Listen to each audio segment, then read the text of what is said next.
రాగులు, గుడ్లు, సిట్రస్ పండ్లు ఎంతో మేలు చేస్తాయి. రాగుల్లో ఐరన్, కాల్షియం మెదడుకి ఆక్సిజన్ అందించి ఎముకల బలాన్ని పెంచుతాయి.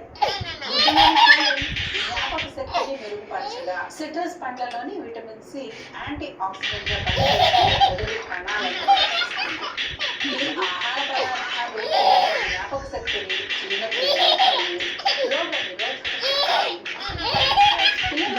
తల్లిదండ్రులు ఎన్నో జాగ్రత్తలు తీసుకుంటారు. కానీ ఇక్కడ ఒక ముఖ్యమైన విషయం గమనించాలి. మీరు మీ బిడ్డకు ఎన్ని రకాల పోషక